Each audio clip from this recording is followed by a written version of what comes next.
Okay, first question. What attracted you to the role of Jude? Big question, really. So many things in that, obviously it wasn't just the role of Jude, it was the role of Jude in a Star Wars series and the opportunity to work with all these incredible directors and see behind the curtain of this universe. So to go right back, being 7 or 8 and seeing the first Star Wars film in the cinema was a very, not just a, it was a formative memory of what film was and the impact film had on me as a child, as for so many. And, no one had ever seen anything like it. And so that informed the next sort of 8 years of my life as a kid, playing, interacting, imagining. So it had a huge impact and sat in a really special place in my heart, again, as with so many people. So being approached to be in the world, I was, as I said, I was really intrigued to see how this universe is made, how this aesthetic is achieved, and getting round to it, there's this amazing role. The role is, I was so excited by the opportunity to play someone so mysterious and kind of all things to all people. So it looked like just so much potential. And that's always, very attractive. And I loved the concept.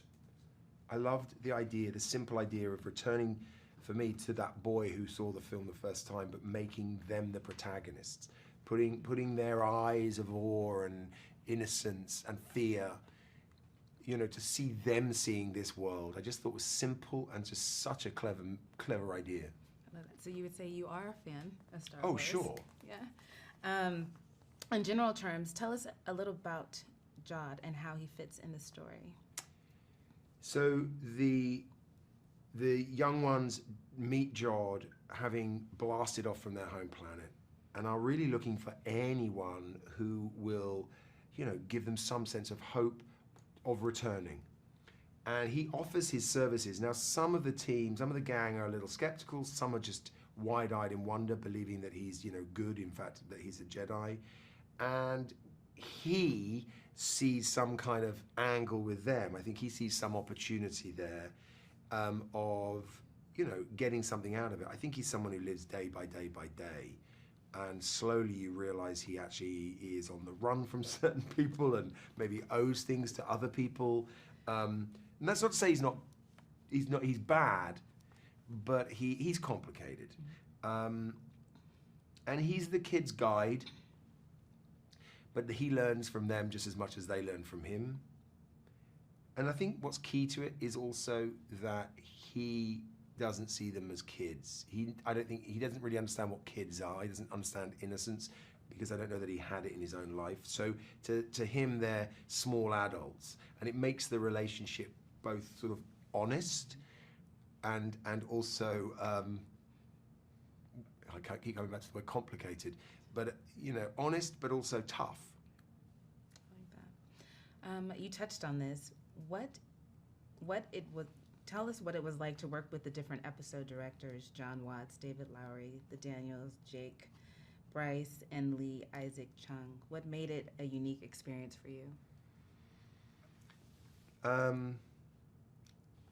Unique, of course, because, I'd never worked with a group of directors over a period of time like that, so in such quick succession. I'd never had that experience. Unique because, all of them incredibly talented and clear and experienced, and yet all coming into this world, bringing their own, tonally their own detail and perspective. And directors bring different energies to a set, they run them in different ways. And their personality and their energy sort of affects the mood of the set. So it's always interesting, having a new energy and a new leader, really, affecting the set in that way. can I just say with that question, I mean, what a group of directors. I mean, it wasn't also a case of, okay, I get to work with a series in quick succession on a Star Wars show. It was also each of these directors brought something so extraordinary, and they're so talented that it was also a lesson every time. Like, okay, oh, this is how they do it. This is how she does it. This is how he does it. You know, just intriguing. Skeleton Crew has been called a universal adventure. How would you describe the tone of the story? Did any of the theme resonate with you as you were making the episodes? A universal adventure is right. How would I describe the tone? Did you say the tone? The tone. Yeah. Yes, the tone of the story and the theme resonate with you as you were making. I think the tone is captured when you think of this idea of a child, an innocent child, looking at this universe that the fans know so much about. It's exciting, it's thrilling. You know, it has a sense of awe and wonderment, but it's also got jeopardy and risk, and the risk is real. You know, and so all of that comes to play. And then because it's through the eyes of children, it's also got a sense of playfulness and joy, which I think is really refreshing. Quite honestly, the theme that I've just described, like I said, I was so moved by this concept. I thought it was such a simple, strong concept. And it was something that drew me to the cinema as a kid, and something I still feel as an adult, really, when I go to the movies. You see something good in the movies, it can move you, and at times take you back to the child inside you. And so I think seeing that in the crew and the cast really affected me.